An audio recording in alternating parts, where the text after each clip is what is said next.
வணக்கம். இதய செயலிழப்புக்கான மருந்துகளை தொடர்ந்து எடுத்து வருபவரா நீங்கள்? ஒருவேளை திடீரென ஒரு நாள் கடுமையான காய்ச்சலோ வயிற்றுப்போக்கோ வந்துவிட்டால் என்ன செய்வது? வழக்கமான மாத்திரைகளை அப்படியே தொடரலாமா அல்லது நிறுத்த வேண்டுமா? வாருங்கள், இந்த சிக்கலான நேரத்தில் உங்களை எப்படி பாதுகாத்துக் கொள்வது என்பதற்கான சிக் டே ரூல்ஸ் எனப்படும் மிக முக்கியமான மருத்துவ வழிகாட்டுதல்களை இந்த விளக்கப்பதிவில் விரிவாக அலசுவோம். சரி, இன்றைக்கு நாம் என்னென்ன விஷயங்களை பார்க்க போகிறோம் என்று சுருக்கமாக சொல்லிவிடுகிறேன். முதலாவதாக, இதயம் மற்றும் சிறுநீரகத்திற்கு இடையிலான தொடர்பு. அடுத்து, மருந்துகளால் ஏற்படும் குழப்பம். மூன்றாவதாக, சிக் டே விதிகள். நான்காவதாக, ஆபத்துக்கான அறிகுறிகள். மற்றும் கடைசியாக, உங்களுக்கான பிரத்யேக ஆக்ஷன் பிளான்.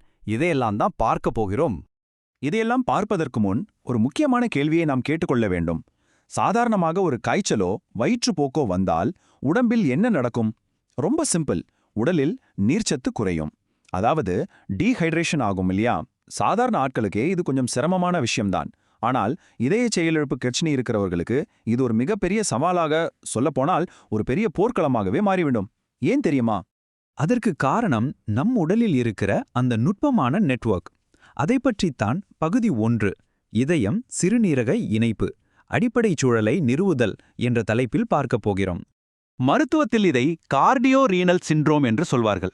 இது எப்படி என்றால், ஒரு காரில் இருக்கிற இன்ஜினும் கூலண்ட்டும் மாதிரி வைத்துக் கொள்ளுங்களேன். இரண்டும் ஒன்றோடொன்று ரொம்ப ஆழமாக கனெக்ட் ஆகியிருக்கிறது. சிறுநீரகத்தில் திடீரென நீர்ச்சத்து குறைந்து பாதிப்பு ஏற்பட்டால் அது நேராக இதயத்தின் செயல்பாட்டை பாதிக்கும். அதே மாதிரி இதயம் சிரமப்பட்டால் அது சிறுநீரகத்தை பாதிக்கும். ஒன்று தப்பு செய்தால் இன்னொன்று மாட்டிக்கொள்ளும். இந்த சிக்கலான கனெக்ஷன் தான் நம்மை அடுத்த கட்டத்திற்கு கொண்டு செல்கிறது. அதுதான் பகுதி 2, மருந்து தொடர்பான குழப்பம், உடலியல் ஏற்ற இறக்கங்கள். இங்குதான் ஒரு தர்ம சங்கடமான நிலையே வருகிறது. உங்கள் இதயத்தின் தேவை என்னவென்றால், உடலில் கொஞ்சம் கூட அதிகப்படியான நீர் தங்கிவிடக்கூடாது, அதாவது ட்ரையாக இருக்க வேண்டும். அப்போதுதான் இதயத்தால் ஃப்ரீயாக வேலை செய்ய முடியும். ஆனால் சிறுநீரகத்திற்கு என்ன தேவை? அதற்கு நிறைய தண்ணீர் வேண்டும். அப்போதுதான் திடீர் பாதிப்பிலிருந்து தப்பிக்க முடியும். ஒரு பக்கம் ட்ரையாக இருக்க வேண்டும், இன்னொரு பக்கம் நீர்ச்சத்தோடு இருக்க வேண்டும். பாருங்கள், இது எவ்வளவு பெரிய முரண்பாடு. இந்த குறிப்பை பாருங்களேன். நீங்கள் நல்ல ஆரோக்கியமாக இருக்கும்போது உங்கள் இதயத்தை காக்கிற மிகச்சிறந்த பாதுகாவலனாக SGLT2 இன்ஹிபிட்டர்கள் போன்ற மருந்துகள் செயல்படும். ஆனால் அதுவே உங்களுக்கு காய்ச்சலோ வாந்தியோ வந்து நீர்ச்சத்து குறையும்போது அதே மருந்துகள் உங்கள் சிறுநீரகத்திற்கு மிகப்பெரிய அச்சுறுத்தலாக மாறிவிட வாய்ப்பிருக்கிறது. இதனால தான் இந்த மாத்திரைகளை எப்படி கையாள வேண்டும் என்பதை நாம் கட்டாயம் தெரிந்து கொள்ள வேண்டும். கத்திமேல் நடப்பது போன்ற இந்த சூழ்நிலை எப்படி கையாளுவது, அதைத்தான் பகுதி 3, உடல்நலக்குறைவு நாட்களுக்கான விதிகள், உங்கள் வழிகாட்டுதல்களை நிர்வகித்தல் என்ற தலைப்பில் பார்க்கப் போகிறோம். உங்களுக்கு உடம்பு சரியில்லாமல் சரியாக சாப்பிடவோ தண்ணீர் குடிக்கவோ முடியவில்லை என்று வைத்துக்கொள்வோம். உடனே நீங்கள் செய்ய வேண்டியது SGLT2 இன்ஹிபிட்டர்கள் போன்ற குறிப்பிட்ட மாத்திரைகளை தற்காலிகமாக நிறுத்தி வைக்க வேண்டும். இப்படி செய்வதால் சிறுநீரகம் மேற்கொண்டு பாதிக்கப்படுவதை நாம் தடுக்க முடியும். ஆனால் கொஞ்சம் பொறுங்கள், அந்த நீர் மாத்திரைகள், அதாவது லூப் டயூரியட்டிக்ஸ் மாத்திரைகளை நிறுத்துவதற்கு முன்னாடி உங்கள் உடலில் நீர் தேங்கியிருக்கிறதா இல்லையா என்பதை ரொம்ப கவனமாக செக் பண்ண வேண்டும். இங்குதான் நீங்கள் ரொம்ப உஷாராக இருக்க வேண்டும். இது ரொம்ப ரொம்ப முக்கியமான பாயிண்ட். உங்களுக்கு ஒரு பக்கம் வாந்தி, பேதியால் நீர்ச்சத்தும் குறைந்திருக்கிறது. அதே சமயம் மூச்சு வாங்குகிறது, கால்களில் வீக்கம் இருக்கிறது என்று வைத்துக் கொள்ளுங்கள். அதாவது உடலில் நீரும் தேங்கி இருக்கிறது. இந்த மாதிரி நேரத்தில் ஓகே, சிக் டே ரூல்ஸ் படி நாமே மாத்திரையை நிறுத்திவிடலாம் என்று நீங்களாகவே எந்த முடிவும் எடுக்கவே கூடாது. இதற்கு ஒரே தீர்வு, உடனே உங்கள் மருத்துவரை சென்று பார்ப்பது மட்டும்தான். எந்தெந்த நேரத்தில் நாம் உஷாராக வேண்டும், எப்போது உடனே மருத்துவரை பார்க்க வேண்டும், இதைத்தான் பகுதி 4, ஆபத்துக்கான அறிகுறிகளை அடையாளம் காணுதல் என்பதில் பார்க்கப் போகிறோம். இந்த 2 கிலோ என்கிற நம்பரை நன்றாக ஞாபகம் வைத்துக் கொள்ளுங்கள். ஏன் தெரியுமா? சும்மா ஒரு 3 நாளில் உங்கள் எடை 2 கிலோவுக்கு மேல் கிடுகிடுவென ஏறுகிறது என்றால் அதை சாதாரணமாக எடுத்துக்கொள்ளக்கூடாது. இதற்கு என்ன அர்த்தம் என்றால், உங்கள் உடலில் ஆபத்தான அளவுக்கு நீர் தேங்க ஆரம்பித்து விட்டது என்று அர்த்தம். இது ஒரு மிகப்பெரிய ரெட் ஃபிளாக்.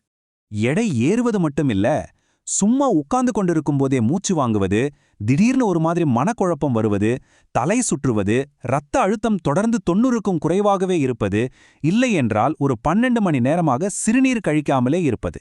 இதில் எந்த அறிகுறி தென்பட்டாலும் சரி, உடனே அன்றைக்கே நீங்கள் எமர்ஜென்சி மருத்துவ உதவியை நாட வேண்டும்.